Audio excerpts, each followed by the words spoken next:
Are terrorists linked to the Paris attacks planning further attacks, this time nuclear? Well, Belgian authorities definitely think so. That's because a suspect linked to the Paris attackers was found with surveillance footage of a high-ranking Belgian nuclear official. That's, of course, raising all sorts of fears that the Islamic State is now trying to obtain radioactive material for more terrorist attacks. That could be nuclear. So, of course, a lot of people are very worried here, and this is what they found. So they did a raid, and they arrested a man, and now they're looking back at all the things that they confiscated, and they find 10 hours of surveillance footage.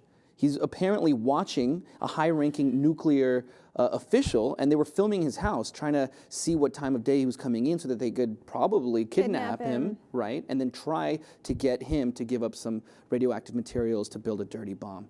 This is, I think, a huge breakthrough because it really shows what is being planned as far as more attacks in Belgium, in Paris. I mean, it's terrifying because we're talking about, you know, the ISIS in Europe, so decentralized. I mean, and they're all over the place. This very loose network of people. So, raising a lot of fears. Whether it's legitimate or not, we'll have to see. But I mean, this is as clear as it gets, with proof for me at least. If they have the videotape, that they know that they had plans to kidnap the scientist. Look, even if they did kidnap him, the likelihood of getting radioactive matter to the point where you could actually set something off, that would be unlikely. Yeah, I mean, what are they going to do? Like take him, like have him go into the facility and steal it or something? I don't know how they were planning. That doesn't sound as plausible to me as the fact that they were actually planning it, that they want the capability of doing this. They're trying to do it. That makes perfect sense.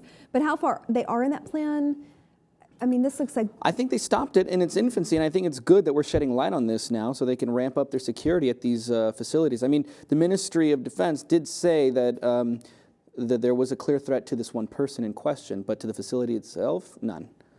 Because they're obviously very, they're guarded, so. Didn't the Belgian authorities, though, even fail to apprehend one of the Paris attackers that was Belgium? Right, he was boasting and bragging about how he had been detained, and they even let him go because they didn't find anything. Correct. I think, you know, that's alarming to me, Nick. It is, but then it just goes to show again what I touched on earlier. This loose network that of a terrorist group that's so decentralized. It's hard. I mean, you stop somebody, and then how can you prove certain things? You can't.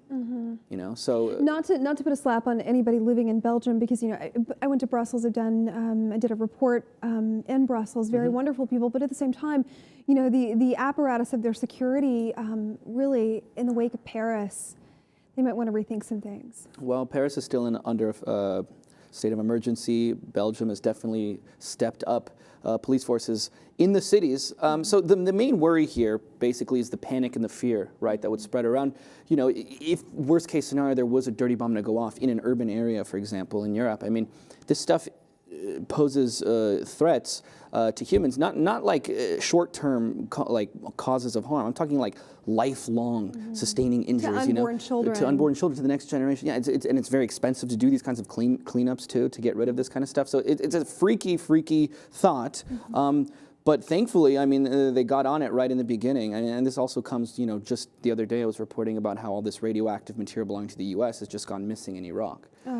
So raising a lot of fears all around the world, not just in Europe, but apparently in Iraq too. So here we have it. Belgian authorities have apprehended this man who did have footage of a nuclear official in Belgium.